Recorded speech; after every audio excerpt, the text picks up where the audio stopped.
السلام علیکم، welcome to my channel Novel Lab Voice. تمام ویڈیو اپڈیٹس کے لیے میرے چینل ناول لیب وائس کو سبسکرائب کر کے بیل نوٹیفیکیشن کو آن کر دیں۔ آئیے سنتے ہیں آج کی ویڈیو میں مصنفہ سعدیہ راجپوت کا ناول عشق آتش۔ ناول کا خلاصہ میری زبانی۔ عشق آتش کی کہانی بہت دلچسپ اور دلسوز ہے، ایسی کہانی جسے یقیناً آپ بھول نہیں پائیں گے۔ کہانی کی شروعات میں تانیہ فاروقی کا تعارف ہوتا ہے، جو شایان مصطفیٰ کو دل ہی دل میں پسند کرتی ہے اور شایان کی طرف سے پہل کے انتظار میں ہوتی ہے، مگر شایان چاہنے کے باوجود کہہ نہیں پاتا۔ تانیہ خود کو مضبوط کر کے اپنے لیے آنے والے انصر کے رشتے کے لیے ہاں کر دیتی ہے، جو اس کا کزن ہوتا ہے۔ پھر اسے کچھ دنوں بعد پتہ چلتا ہے کہ شایان نے فائزہ کو، جو کہ ان دونوں کی کزن ہے اور تانیہ کی دوست ہے، اسے شادی کا پروپوزل بھیجا ہے۔ فائزہ دونوں کی محبت سے واقف ہونے کی وجہ سے ایک پلان بناتی ہے۔ بہانے سے سب گھر والوں کو ادھر ادھر بھیج کر شایان کو کال کرتی ہے کہ تانیہ نے خودکشی کر لی، دونوں رگیں کاٹ لی ہیں۔ شایان شدید ریش ڈرائیو کر کے وہاں پہنچتا ہے۔ فائزہ نے تانیہ کو بھی بہانے سے بلوایا ہوتا ہے اور یوں دونوں کا آمنا سامنا ہوتا ہے۔ شایان اظہار محبت تو کر دیتا ہے، مگر کہتا ہے کہ میں اس سے شادی نہیں کر سکتا کیونکہ یہ نور الہدیٰ فاروقی کی بیٹی ہے، یہ تانیہ فاروقی ہے۔ اپنا تعارف ASP شایان کے منہ سے عجیب انداز میں سن کر تانیہ کو بہت تکلیف ہوتی ہے۔ وہ گھر واپس آ جاتی ہے۔ لیٹ آنے کی وجہ سے اور اس کی ابتر حالت کی وجہ سے سبھی گھر والے پریشان ہوتے ہیں، خاص طور پر نور الہدیٰ۔ وہ سب کو تسلی دے کر اپنے کمرے میں چلی جاتی ہے۔ نور الہدیٰ اس کے کمرے میں آتے ہیں اور اس کے بالوں میں انگلیاں چلاتے ہیں، کچھ پوچھتے نہیں ہیں، مگر ان کی شفقت بھری محبت میں تانیہ روتے ہوئے ان سے لپٹ کر انہیں بتاتی ہے کہ شایان سے بہت محبت کرتی ہے، مگر وہ اسے بھول جائے گی۔ نور الہدیٰ اسے دیکھتے ہوئے سوچ رہے تھے کہ بھولنا ممکن تو کبھی نہیں ہوتا۔ کہانی دلچسپ رخ اختیار کرتی ہے جب تانیہ کو معلوم ہوتا ہے کہ اس کے دادا اظہر فاروقی کسی کام سے 2 دن گھر نہیں آئیں گے۔ وہ ان کی غیر موجودگی میں ان کے کمرے میں جاتی ہے، جہاں اسے ایک ڈائری ملتی ہے، جس سے اسے پتہ چلتا ہے کہ وہ ملیحہ فاروقی کی ہے، وہی لڑکی جس کا نام اس گھر میں لینا ممنوع تھا۔ ڈائری سے معلوم ہوتا ہے کہ ملیحہ اظہر فاروقی کی بیٹی ہے۔ اظہر کے یہاں 7 سال بعد اولاد ہوئی تھی۔ نور الہدیٰ ان کے بھتیجے تھے، جن کے ماں باپ کے انتقال کے بعد اظہر فاروقی نے ہی انہیں پالا تھا، اور 7 سال بعد ملیحہ کی صورت میں ملنے والی اولاد بھی ان کی محبت کو کم نہ کر سکی تھی۔ ملیحہ ہمیشہ باپ کے وقت اور محبت سے محروم رہی، اور اس تنہائی نے ان کی ذات میں خلا پیدا کیے تھے، اور یہ خلا نور الہدیٰ کی محبت اور توجہ نے پوری کیے۔ نور الہدیٰ نے ہمیشہ اس کا بہت خیال رکھا، اس کے لیے اظہر فاروقی یعنی بابا جان سے بھی جھوٹ بول جاتے تھے۔ ملیحہ اپنا زیادہ تر وقت کتابوں اور پینٹنگ بنانے میں گزارتی تھی۔ نور الہدیٰ ملیحہ کے ساتھ بابا جان کے رویے پر کبھی حیران ہو جاتے تو کبھی دکھی۔ بابا جان ریٹائرڈ کرنل تھے، اور ان کی شخصیت کا روب و دبا اتنا تھا کہ کوئی کچھ بھی نہ بول پاتا۔ ملیحہ تو ویسے بھی خاموش طبع تھی۔ یوں ہی روزمرہ کے دنوں میں سے ایک دن لائبریری میں بیٹھے ملیحہ کو احساس ہوا کوئی اسے دیکھ رہا ہے۔ نظروں کی تپش تھی کہ وہ جھنجھلا اٹھی۔ آس پاس دیکھا، کوئی بھی متوجہ نہ تھا، مگر ملیحہ کو نظروں کا ارتکاز مسلسل محسوس ہو رہا تھا۔ تنگ آ کر وہ اٹھی اور لائبریری سے باہر چل دی۔ لائبریری کی سیڑھیوں پر وجدان اسے مخاطب کرتا ہے اور اسے کہتا ہے، مجھ سے شادی کریں گی؟ ملیحہ حیران رہ جاتی ہے اور گھبرا بھی جاتی ہے۔ وجدان کی آنکھیں، اس کا لہجہ اور اس کا ملیحہ کو سمجھنا اور حفظ کرنا ملیحہ کو بے چین کر دیتا ہے۔ وہ وہاں سے گھر بھاگ آتی ہے۔ نور الہدیٰ بھی لندن سے MBA مکمل کر کے آ چکے تھے، اور اب ملیحہ کا زیادہ وقت ان کے ساتھ گزرتا، جسے وہ بہت انجوائے کرتی اور وجدان والے واقعے کو بھول چکی تھی۔ نور الہدیٰ کا خیال رکھنا، حق جتانا اسے اچھا لگتا تھا۔ نور الہدیٰ اس کے لیے خاص جذبات رکھتے تھے، مگر ملیحہ انہیں ہادی بائی کہہ کر پکارتی تھی، جس کا انہوں نے کبھی برا نہ منایا۔ ان کے لیے ملیحہ کی خوشی سب سے اہم تھی، خود سے بھی زیادہ۔ اسی دوران ملیحہ کے کزنز کی شادی تھی، مگر بابا جان نے اسے اجازت نہ دی۔ نور الہدیٰ نے اجازت لی اور ملیحہ کو اس کے ماموں کے گھر چھوڑ آئے تاکہ وہ مہندی سے لے کر ولیمے تک کے تمام فنکشنز انجوائے کر سکے۔ ملیحہ کی کزن سمیرہ، جس کی شادی تھی، اسے دیکھ کر بہت خوش ہوتی ہے۔ خوب ہلا گلا ہوتا ہے اور اس شام ملیحہ صحن میں بیٹھی دوپٹے کو لیس لگا رہی تھی جب وجدان وہاں آتا ہے۔ دونوں ایک دوسرے کو دیکھ کر حیران تھے۔ پتہ چلتا ہے وجدان اس کے منیر ماموں جو ایڈوکیٹ ہیں کے پاس جاب کرتا ہے اور اس گھر میں اسے فیملی ممبر کی حیثیت حاصل ہے۔ خاص طور پر آفاق سے اس کی گہری دوستی ہے۔ ملیحہ اس اتفاق پہ حیران تھی اور وجدان بے حد خوش۔ انہیں ایک دوسرے کو گم ہو کر دیکھتے ہوئے آفاق نے نوٹ تو کیا مگر کوئی خاص توجہ نہ دی۔ شادی کے ہنگامے جاری رہے اور ولیمے کا دن بھی آن پہنچا۔ وجدان نے ملیحہ سے دو ٹوک بات کی کہ اگر آپ کو میرا آپ کے سامنے آنا، رستے میں آنا اچھا نہیں لگتا تو کہہ دیجئے، میں کبھی نظر نہ آؤں گا۔ یہ کہہ کر وہ پلٹ گیا، لیکن چال میں شکستگی تھی۔ ملیحہ نے اسے پکارا اور کہا، آپ دوبارہ آئیں گے لائبریری کی سیڑھیوں پر؟ وجدان کو یقین نہ آیا اور پھر اس نے ملیحہ کی آنکھوں میں آئے رنگ دیکھے تو روح تک سرشار ہو گیا۔ ملاقات طے ہو گئی تھی اور اسی شام ملیحہ نور الہدیٰ کے ساتھ گھر آ گئی۔ ملیحہ نے بابا جان سے وجدان کے بارے میں بات کی اور ان کا رویہ ملیحہ کے لیے کسی شوق سے کم نہ تھا۔ وہ شدید ناراض ہوئے اور ملیحہ کو نظروں سے دور جانے کا کہتے ہیں۔ ملیحہ ان کے پاؤں پکڑ کر روتی ہے کہ ایک دفعہ اس سے مل لیں، وہ بہت اچھا ہے، میں مر جاؤں گی اس سے بغیر۔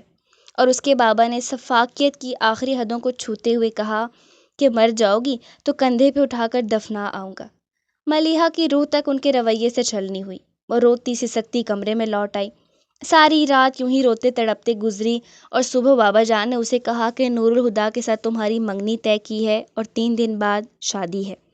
بابا جان نے یہ فیصلہ ان کی انڈرسٹینڈنگ دیکھ کر نور الہدیٰ کے جذبات جان کر کیا تھا، مگر ملیحہ کے جذبات سے نور الہدیٰ کو بے خبر رکھا اور اس کی محبت کو اپنی انا کا مسئلہ بنا کر فیصلہ کر لیا۔ ملیحہ کے مزاج میں تو ویسے بھی پسپائی تھی۔ سمیرہ کی مدد سے وہ وجدان سے ملنے لائبریری جاتی ہے۔ وہ لائبریری جاتی تو ہے مگر وجدان نہیں آتا کیونکہ اس کا ایکسیڈنٹ ہو جاتا ہے اور ملیحہ اس بات سے انجان ہوتی ہے۔ یوں جب وجدان ہسپتال سے گھر آتا ہے، ملیحہ کی منگنی ہو چکی ہوتی ہے۔ نور الہدیٰ سے بھی محبت تھی، وجدان سے بھی اور بابا جان سے بھی، مگر یہ تینوں اکٹھے نہ ہو سکے تھے اور ملیحہ بابا جان کے سامنے ہار مان کر نور الہدیٰ کی دلہن بن جاتی ہے۔ تہجد کی نماز کے بعد ملیحہ دعائیں مانگتی ہے کیونکہ مانگتی بھی تو کیا، اس کی دعا نور الہدیٰ کے لیے بد دعا بن جاتی۔ وجدان کو ملیحہ کی منگنی کا علم ہوتا ہے اور یہ بھی کہ کتنی مشکلوں سے ملیحہ نے اس سے ملنے کی ہر کوشش کی لیکن وہ ممکن نہ ہو سکا۔ وہ گنگ رہ جاتا ہے۔ آفاق اور سمیرہ وجدان کی طرف سے ملیحہ کو کال کرتے ہیں۔ اس وقت وہ ڈائری لکھ رہی ہوتی ہے اور اس کے بعد ڈائری کے تمام صفحات سادہ ہوتے ہیں۔ تانیہ یہ ڈائری پڑھ کر مزید الجھ جاتی ہے۔ اس کال کے بعد کیا ہوا ہوگا؟ تانیہ کو معلوم تھا گھر کے افراد کبھی سچ نہ بتاتے اور باہر کا کون تھا جو سب کچھ بتاتا۔ کچھ سوچنے اور کڑیوں سے کڑیاں ملانے کے بعد وہ فائزہ کی ممی سمیرہ کے پاس جاتی ہے اور ان سے سب پوچھتی ہے کہ بہادر خان یعنی کہ ان کا ملازم بتا رہا تھا کہ ملیحہ کی شادی نہیں ہوئی تھی، وہ کنواری مر گئی تھی اور آپ سب کہتے ہیں کہ وہ شایان کی ماں ہے، وجدان کی وائف تھی۔ تب سمیرہ مجبوراً اسے باقی کی کہانی سناتی ہے کہ جب ہم نے ملیحہ کو کال کی وہ بہت ٹوٹ چکی تھی۔ وجدان کے لیے روتے ہوئے شدت سے اس نے اپنے جذبات کا اظہار کیا تھا کہ وہ اس سے عشق کرتی ہے۔ وجدان اس وقت کال پر یہ سب سن رہا تھا۔ ملیحہ کی تکلیف محسوس کرتے ہوئے وہ اسے آواز تو دیتا ہے مگر ملیحہ فون کاٹ دیتی ہے۔ دوسری طرف نور الہدیٰ اس سب سے انجان بے حد خوش تھے۔ ملیحہ کی خاموشی کو وہ شرم و حیا سمجھتے رہے۔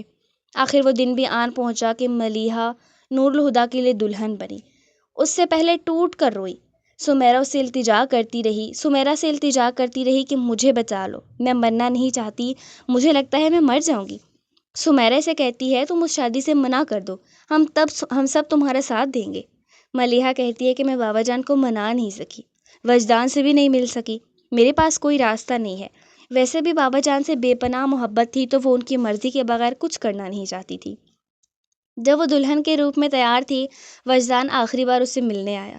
وہ بہت پیاری لگ رہی تھی، اتنی کہ اسے حق نہ تھا ورنہ اس دلہن کو منہ دکھائی میں اپنی جان دے دیتا۔ اور وہی آخری ملاقات تھی۔ سمیرہ کسی کام سے گئی تھی اور وجدان اسے مل کر واپس ہو لیا۔ ملیحہ اسے دور جاتے دیکھتی رہی، جو ہی وہ نظروں سے اوجھل ہوا وہ وہیں گر پڑی۔ وجدان باہر آیا اور نور الہدیٰ کو مخاطب کیا کہ میں جانتا ہوں ہادی بھائی آپ اسے بہت خوش رکھیں گے، ورنہ آپ تو بھی خوش نہیں رہ سکیں گے۔ نور الہدیٰ مہمانوں میں مصروف تھے۔ حیران تو ہوا کہ ہادی بھائی کہہ کر بات کرنے والا یہ کون تھا، مگر مہمانوں نے دھیان بٹا لیا۔ سمیرا واپس آئی تو ملیحہ کو چوکھٹ پر گرے دیکھ کر انہونی کا احساس ہوا۔ فوراً نیچے کو بھاگی کہ ملیحہ بے ہوش ہو گئی ہے۔ نور الہدیٰ سب چھوڑ چھاڑ کر بھاگتے ہوئے پہنچے۔ وہ جان کنی کے مراحل میں تھی، نم پلکیں اور نیم وار لرزتے ہونٹ۔ بابا جان بھی حواس باختہ تھے۔ ملیحہ کو یوں دیکھ کر ان کا سارا غرور اکڑ کہیں جا سویا تھا۔ وہ راستے بھر اسے پکارتے اور پیار کرتے رہے۔ ہاسپٹل کے اسٹریچر پہ ڈاکٹر نے چیک اپ کر کے ملیحہ کی موت کی تصدیق کر دی اور مانو دنیا ہی اندھیر ہو گئی۔ آفاق وجدان کو صبح ہی لینے پہنچا اور بتایا نہیں، اور صرف اسے یہ کہا کہ میرے ساتھ چلو، کوئی کام ہے۔ اسے بتا نہیں پاتا کہ اصل بات کیا ہے۔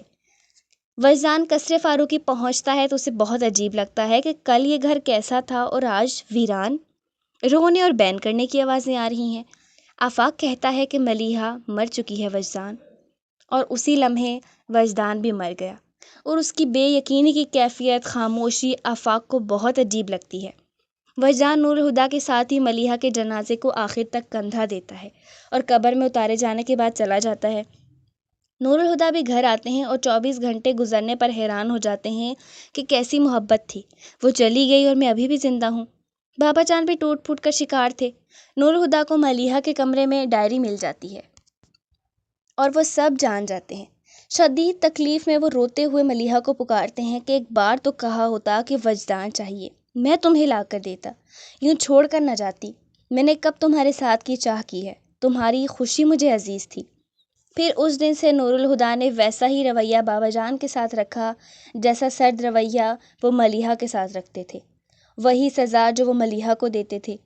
نور الہدیٰ نے بے حد مصروف کر کے خود کو بزنس کو اسٹیبلش کیا، اور اسی طرح کی ایک پارٹی میں مریم یزدانی سے ملاقات ہوئی جو ان میں بہت دلچسپی لے رہی تھی۔ نور الہدیٰ نے نظر انداز کیا۔ وہ اس وقت تو کچھ نہ بولیں کہ شاید اپسیٹ ہے، مگر بعد میں وہ نور الہدیٰ کے گھر آتی ہیں، مگر وہ ملنے سے منع کر دیتے ہیں۔ مریم اس انسلٹ پر غصہ ہو کر نور الہدیٰ کو شدید سنا کر چلی جاتی ہیں۔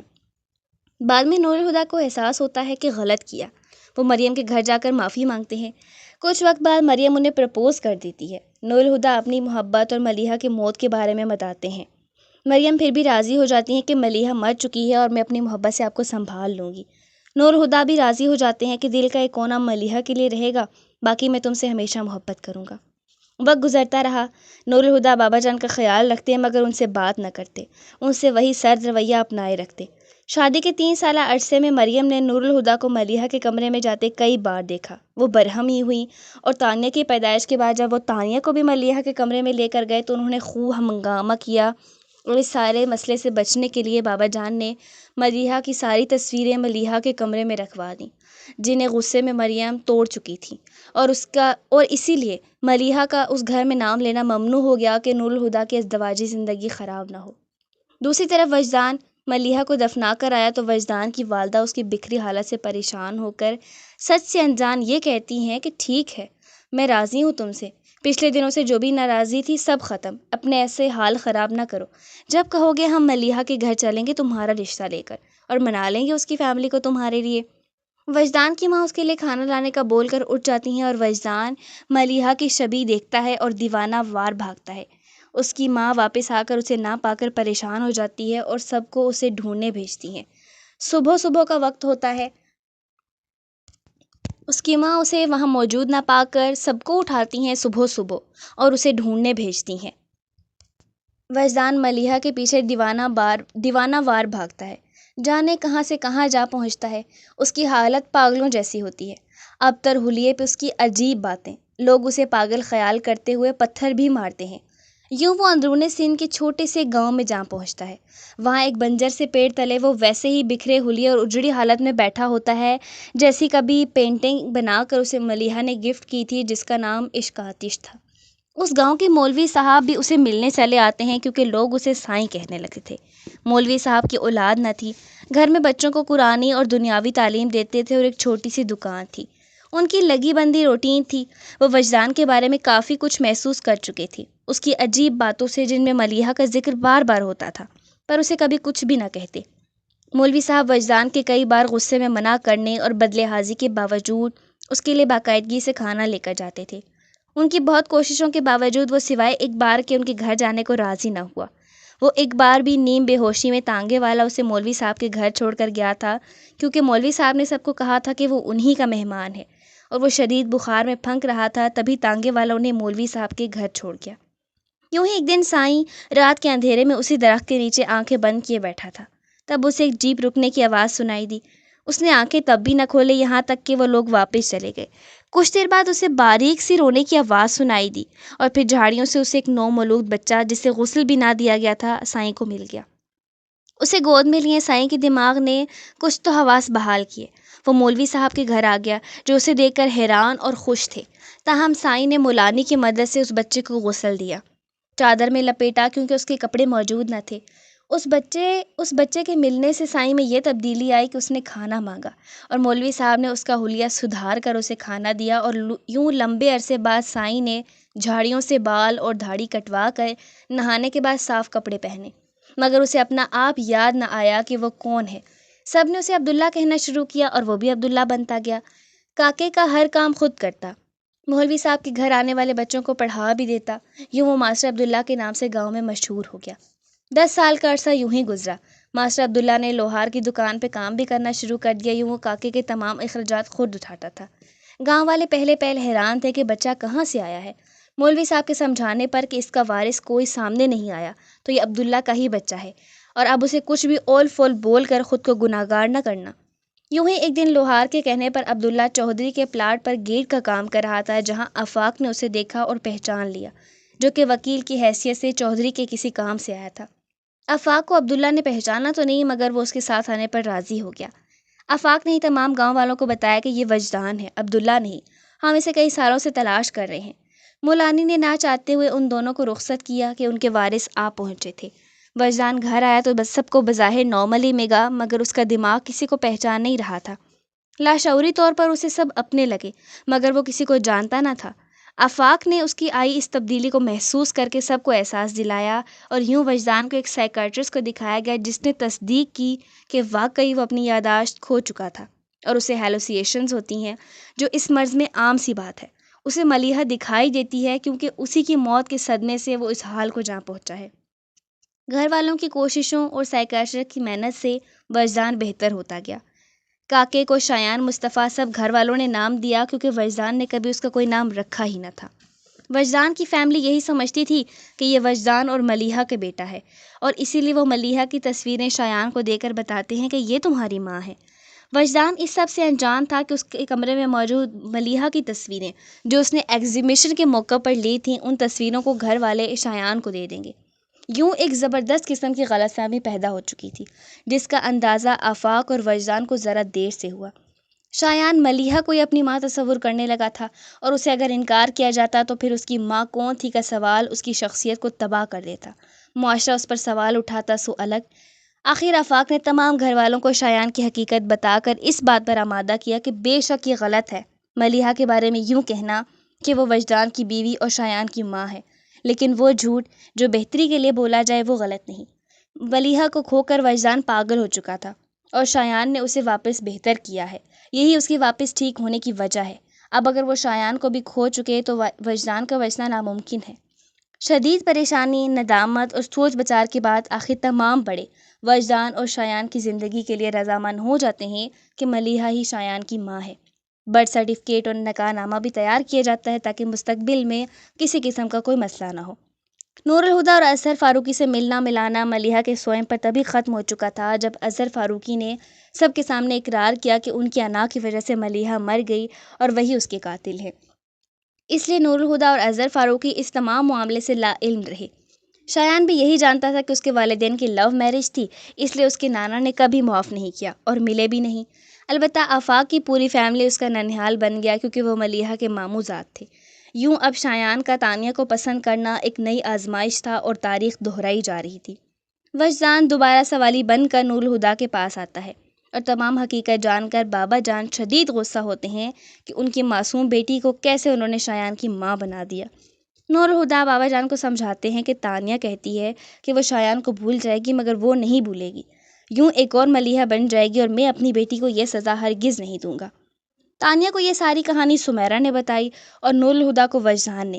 البتہ بابا جان کے علاوہ باقی سب یہی سمجھتے تھے کہ شایان ملیحہ کا بیٹا ہے۔ خود شایان کو بھی انجان رکھا گیا کہ وہ اپنی ہی نظروں میں گر نہ جائے کہ اس کے والدین کون تھے اور اسے کیوں نہ اپنایا۔ سالوں بعد تانیہ کے سمجھانے سے نور الہدیٰ بابا جان سے معافی مانگتے ہیں اور تانیہ کی بہتر زندگی کے لیے بابا جان شایان کی زندگی کا راز رکھ کر اسے اپنا نواسہ قبول کر لیتے ہیں۔ نور الہدیٰ اور بابا جان کے درمیان سر دیوار پگھلی تو نور الہدیٰ ان سے پوچھتے ہیں کہ بابا جان آپ ملیحہ کے ساتھ ایسا رویہ کیوں رکھتے تھے؟ بابا جان تب کہتے ہیں کہ میرا ہرگز ایسا کوئی ارادہ نہ تھا۔ جس دن ملیحہ وجدان سے ملنے گئی میں جانتا تھا وہ وجدان سے ملنے گئی ہے اور وہ مجھے اس سے ملائے گی، مگر جب وہ خالی ہاتھ لوٹ آئی تو مجھے یہی لگا کہ وجدان نے اسے دھوکہ دے دیا ہے۔ مجھ سے بس اتنی غلطی ہوئی کہ میں نے صرف اس لیے کہ وہ برا محسوس نہ کرے اس سے کوئی سوال نہ پوچھا اور تمہارے ساتھ اس کا رشتہ جاری رہنے دیا۔ یوں بابا جان کے سرد رویے کی وجہ بھی نور الہدیٰ کے سامنے کھل گئی اور وہ کافی حد تک شرمندہ بھی تھے کہ انہوں نے بابا جان کو کس حد تک غلط سمجھا۔ سالوں بعد نور الہدیٰ، وجدان اور بابا جان سمیت سب ملیحہ کی قبر پر فاتحہ کے لیے گئے۔ وہ تینوں جنہیں ملیحہ زندگی میں اکٹھے دیکھنا چاہتی تھی وہ اس کی موت کے سالوں بعد ایک اکٹھے ہو چکے تھے۔ مریم راضی نہ تھی تانیہ اور شایان کے رشتے کے لیے۔ وہ آج بھی ملیحہ سے نفرت کرتی تھی کہ جس نے نور الہدیٰ کو اس کا پورا نہ ہونے دیا تھا۔ تانیہ سمجھاتی ہے کہ آپ حسد میں پاپا سے خود کو دور کرتی نہیں ہیں۔ اگر آپ انہیں اپنی محبت سے سمیٹ لیتی تو انہیں اپنے سکون کے لیے ملیحہ کے کمرے میں کبھی نہ جانا پڑتا۔ تانیہ کے سمجھانے کی وجہ سے سالوں بعد مریم نے تمام تصویریں ملیحہ کی واپس اسی جگہ لگا دی جہاں وہ کبھی ہوا کرتی تھیں۔ رات کو نور الہدیٰ جب کمرے میں آئے تو ان کی گود میں سر رکھ کر لیٹے اور کہا کہ اگر تم سمجھداری سے کام لیتی، مجھے سنبھالتی تو ہم بہت اچھی زندگی گزار سکتے تھے۔ بہرحال تانیہ اور شایان کی شادی ہو جاتی ہے۔ رہا وجدان تو وہ اب خود کو بچوں کی خاطر کافی حد تک سنبھال چکا تھا، مگر آنکھوں کی ویرانی اور زندگی کا خالی پن ویسا ہی تھا۔ ناول کے اختتام میں وجدان کے گھر کا منظر دکھایا جاتا ہے جہاں شایان پریگننٹ تانیہ کو صرف روم میں بلانے کے لیے بہانے سے کوٹ مانگتا ہے، جو وجدان صاحب کے ساتھ ٹیرس پہ بیٹھی تھی۔ تانیہ بڑبڑاتی ہوئی شایان کے کمرے کی طرف جاتی ہے۔ تبھی وجدان صاحب ایک رنگین آنچل دیکھتے ہیں اور پھر ملیحہ۔ وہ حیران ہوتے ہیں کہ 18 سال بعد وہ انہیں پھر نظر آئی تھی۔ تبھی ملیحہ ان کے پاس آتی ہے اور ان کے سینے پر ہاتھ رکھتی ہے۔ اس کی کربت اور انگلیوں کا لمس چبھن کی طرح وجدان صاحب کو اپنے دل میں محسوس ہوتا ہے اور وہ سکون سے سینے پر ہاتھ رکھ کر آنکھیں موند لیتے ہیں۔ تانیہ شایان کو رخصت کر کے ٹیرس پہ آتی ہے تو وجدان صاحب کو سکون سے آنکھیں موندے دیکھ کر بلاتی ہے۔ جواب نہ ملنے پر ہاتھ ہلاتی ہے تو وہ بے دم سا گر جاتا ہے، یعنی وجدان راہی ملک عدم ہو چکے تھے۔ تانیہ کے فلک جغاف چیخیں بلند ہوئی تھی۔ بظاہر یہ اختتام ہے، لیکن کہانی یہاں ختم نہیں ہوتی۔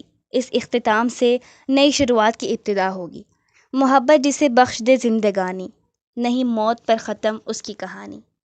ویورز، یہ تھے آج کے ناول کی مختصر کہانی، میرا اپنا لکھا ہوا خلاصہ۔ امید کرتی ہوں آپ کو پسند آیا ہوگا۔ آپ اپنی رائے کا اظہار کامنٹ میں ضرور کیجیے گا۔ آپ کے پیار کی منتظر۔